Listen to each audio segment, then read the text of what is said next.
भगवताचार्य देवकीनंदन महाराज पत्रकारों से हुए मुखातिब। कहा, जाति भेदभाव को भूलकर सनातन धर्म को बचाने एकजुट होने की आवश्यकता है। धर्म परिवर्तन को रोकने का एकमात्र उपाय है परेशान और जरूरतमंद लोगों की मदद के लिए आगे आए और हर संभव मदद करे, तभी रुकेगा धर्म परिवर्तन।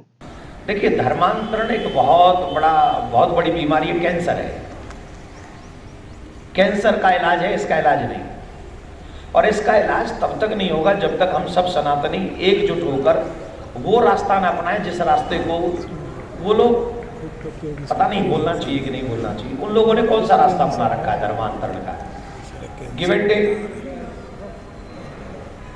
टेक ही तो उनका धर्मांतरण। लेकिन चलो मैं तुम्हारी जरूरतें पूरी करूंगा, तो वो शायद धर्म परिवर्तन करने के लिए मजबूर नहीं होंगे, विवश नहीं होंगे।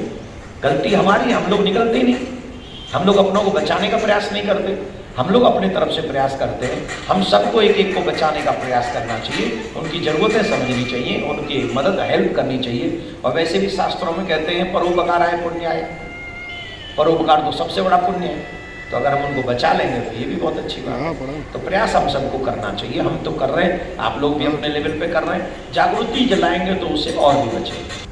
तो इसलिए सनातनियों को एक स्वर में आवाज उठानी चाहिए, पूरे विश्व में शांति वार्ता की बात करनी चाहिए और सनातनी सुरक्षित रहें, ऐसा मुहिम हम सबको चलाना चाहिए।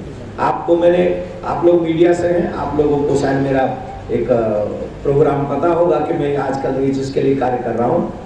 औरंगजेब ने 1670 में मथुरा में आकर मंदिर तोड़ा था, जन्मभूमि का मंदिर तोड़ा था, और मंदिर में से जो छवियां थी, मूर्तियां थी, उनको ले जाकर उसने आगरा जामा मस्जिद की सीढ़ियों में डाला है। आज भी वो उसी सीढ़ी में है। ऐसा कहा किसने? माजरे आलमगीर, एक किताब है, शागिर्द है इसका, वो उसी का मंत्री था, मिनिस्टर था। किसका? औरंगजेब का। तो ये मेरी किताब नहीं है, ये मेरा कथन नहीं है, ये उस किताब का कथन है, इतिहास का कथन है। और उस इतिहास के अनुसार उस किताब पर बिलीव करते हुए हम लोगों ने जामा मस्जिद में केस किया, आगरा में केस किया।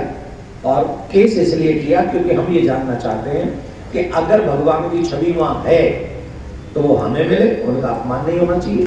और अगर नहीं है तो दूध का दूध पानी का पानी हो जाएगा, जिससे हम लोग अपमान भरी जीवन जी रहे हैं कि हमें लगता है हमारे भगवान के ऊपर पैर रखे जा रहे हैं, उससे हम लोग बच पाएंगे। तो इन सब चीजों को ध्यान में रखते हुए उस पर हम केस भी किए हैं, कई सुनवाई हुई है। अभी लास्ट सुनवाई 27 तारीख को थी, अभी नेक्स्ट सुनवाई 6 तारीख को है।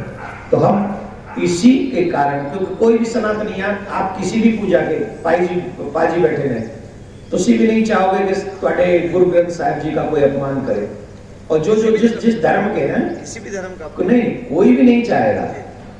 या जिस धर्म के, हम किसी के धर्म का अपमान नहीं कर रहे, पर जो हमारे धर्म का अपमान कर रहे हैं उस अपमान से हम बचना चाहते हैं।